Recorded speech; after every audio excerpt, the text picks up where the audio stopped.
everybody, it's Lorie Brown with empowerednurses.org, and today I am sitting here with Rachel Overfield. She is the Chief Nursing Officer of the American Hospital in Dubai, and I just had the pleasure of speaking to her amazing group of nurses, and so I thought I would let you guys hear about what healthcare is like in Dubai. So welcome, Rachel. Hi everybody. So Rachel, you have a really interesting story. How did you come to Dubai? I'm not sure that it's so interesting. It's probably one that lots of people are sort of familiar with. I'd been a director of nursing in the UK, you can probably tell from my accent, for many years. And I'd reached that point in my career where I needed something to change, both in my personal life and in my working life. And as I was sort of thinking through what could that be, into my inbox dropped this headhunter email that we all get saying, would you consider a job in Dubai in the Middle East? And I couldn't think of a good reason not to accept it. There was more money, life in the sun, what's not to want to be here for, really, and this great adventure, really. And so shockingly to me and to everybody else, I accepted the job and I arrived here last November. And I'm having an absolute ball. That's great. So what is healthcare like here compared to the UK? It's different, and you would expect healthcare to be different in every country that you go and work in, obviously. I work in a private hospital here as opposed to a government hospital. Most people will probably know that the vast majority of healthcare in the UK is delivered through a government facility, the good old NHS. So it's non-fee paying, free at the point of entry, etc. So I guess one of the big differences for me was coming into a health system where most people will pay for their healthcare either through insurance schemes or as self-pay. So, to me, that sort of generates a whole different approach to healthcare to what you would see in the UK. I think healthcare in the Middle East is still in its infancy in many ways, but what I see is communities and governments and leadership here that desperately wants healthcare to be the best in the world, and there's a huge investment going on to make that happen. It's just going to take a while to get there, but absolutely people are investing in and bringing in people that can develop governance systems to make sure people are trained, to bring in a workforce that can deliver this for both the local population but also for the millions of expatriates that now live out here in the Middle East, and in particular in places like Dubai and Abu Dhabi and what have you. So there are some things that are absolutely amazing here, and there are other things that need further development. But I guess that would be, again, the same in most communities, really. So none of your nursing staff's from here, right? Very few of our nursing staff are local to Dubai. We have a small proportion of Arabic nurses from other Middle Eastern countries. The vast majority of our nursing staff come from either the Philippines or India. And, a small percentage come from countries like the UK, Ireland, Europe, parts of Europe. I think we've got one or two American nurses as well. So it's a very incredibly multicultural institution that I work in. I think we've got many different languages that are spoken here.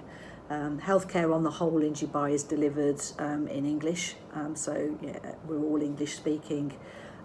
But we make sure we've got Arabic interpreters, and all of our information, etc., is produced in both English and Arabic. So this is the American Hospital in Dubai, and you're affiliated with the Mayo Clinic, We right? are, yes, we are. And we very much try to adhere to American standards, so JCI, Mayo Clinic standards. We use Mayo Clinic protocols, policies, procedures as much as we can. We access Mayo Clinic experts for second consults.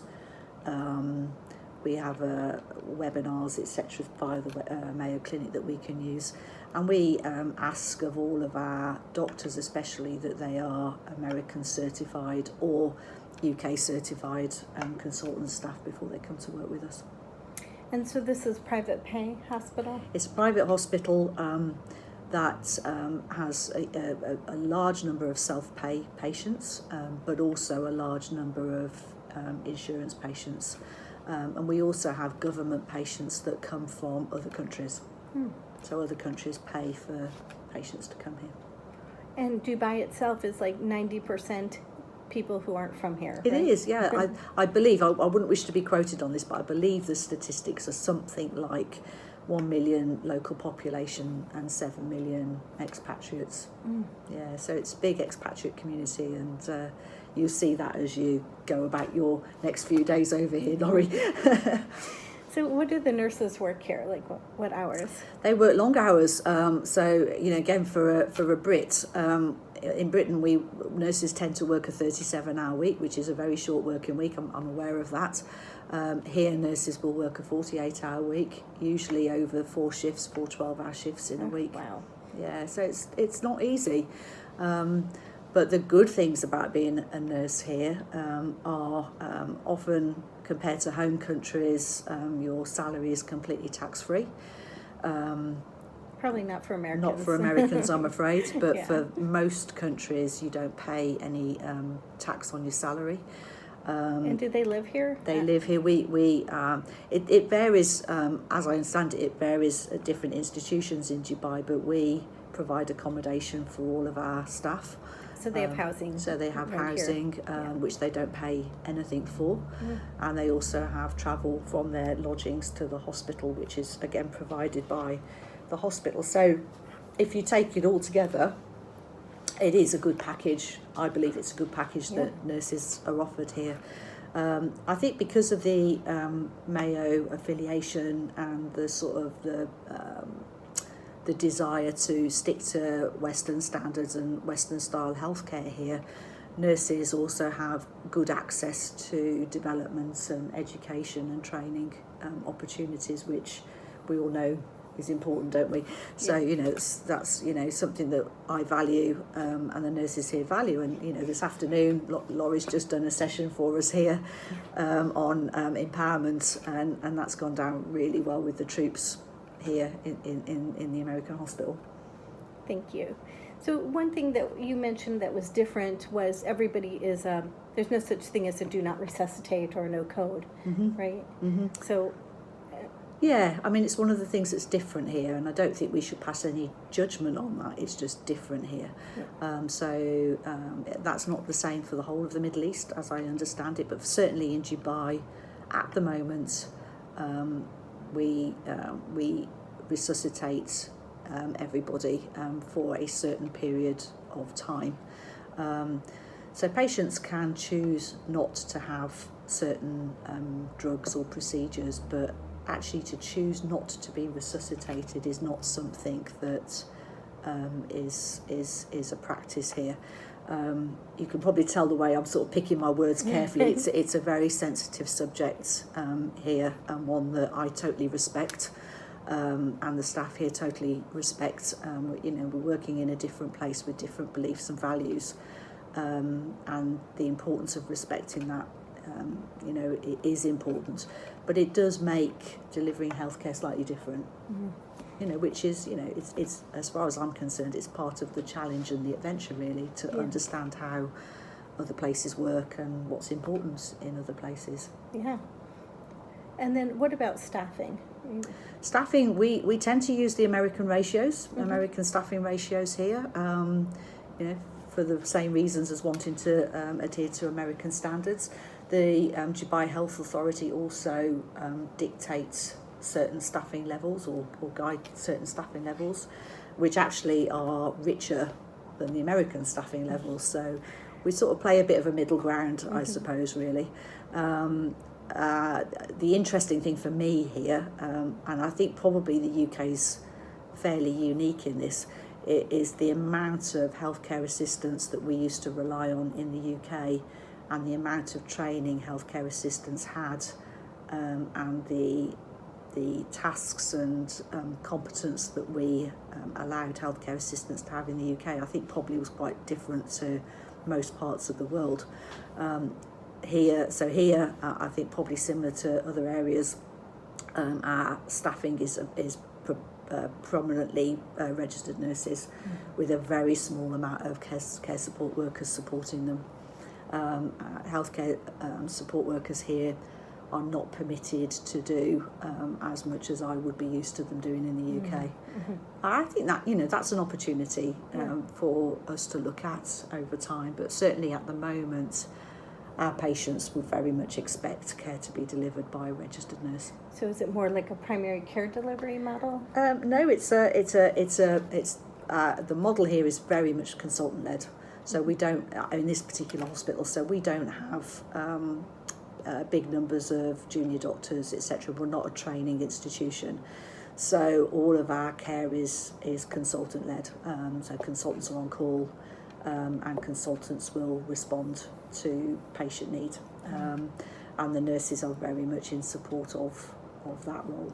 Advanced practice in nursing in this part of the world is growing, but again, it wouldn't be what you were familiar with in America. So, for example, nurse prescribers don't exist here. Nurse practitioners will exist in certain specialties, but nurses are not allowed to prescribe medications or treatments in certainly here. And what about the midwives? Do they do most of the deliveries? Yeah, so midwifery practice is interesting here. So again, very much consultant-led. That's exactly what our patients would expect at the moment. However, we do only employ Western qualified midwives because we recognise, I don't know if this is the case for the whole of Dubai, but it's certainly the case here at the American hospital, because we recognise that you do need registered midwives that have trained in a Western system to be able to support obstetricians in safely delivering babies. So midwives will be involved in the whole pathway of care for a woman and the baby. They will absolutely be there at delivery, but the person actually delivering the baby is an obstetrician, unless it happens, when the obstetrician steps out of the room or, whatever. But and that's probably why it is important to have registered midwives here.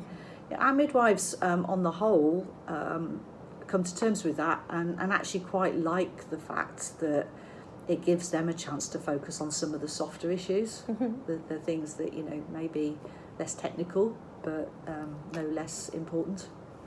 And so your nurses have like a 2-year contract here? They do, yes. Okay. So that's pretty commonplace in Dubai. So most people will be given a 2-year contract and then the opportunity to recontract after 2 years. And how do you get a nursing license here? With difficulty. So there's all sorts of rules, needs that the health authority here have in order for you to get a license.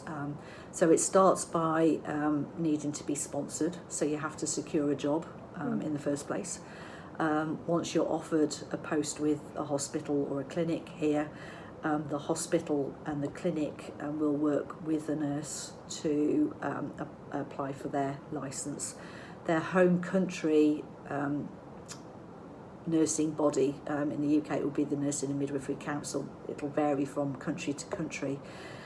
Provide proof and evidence of registration in that country. And usually, commonly, the DHA will ask for evidence of recent practice, evidence of keeping up to date, evidence of your qualifications, etc. It just takes a while, and you just kind of have to have a little bit of stamina and resilience to get through all of the various hoops that need to be jumped through. Again, I think it's all done with the best of intentions to keep people in Dubai safe and to make sure that people that are being brought in as part of the workforce are competent and safe. And when you've got such a multinational workforce, you kind of have to apply those rules around licensing, I think. Yeah, it's just how it is. So where do your nurses come from? So predominantly Philippines and India. As I said before, a smattering from the Western world. So we've got, a few from England, Ireland, some from Spain and the sort of European countries. But the 80-odd% are from Philippines or India. Yeah. So anything else that you'd like to share with the differences between the health systems that you've experienced? I think for me personally, the biggest difference has been coming from a national health service that is funded through tax paying reasons rather than through an insurance scheme or through self-pay. So although I kind of knew how much health cost or health delivery cost, it is interesting when you see it in a patient bill, and it does sort of open your eyes to how much actually we cost and health services cost. So for me personally, that's been one of the biggest differences. The other big difference, I guess, for me as a nurse is nursing here is still not in terms of practice. I mean, I think nursing practice here is exceptional. I've seen some absolutely wonderful nurses doing really wonderful things. I'm not sure that nursing as a profession has quite the value and the space and the voice in the Middle East that it perhaps has in other parts of the world.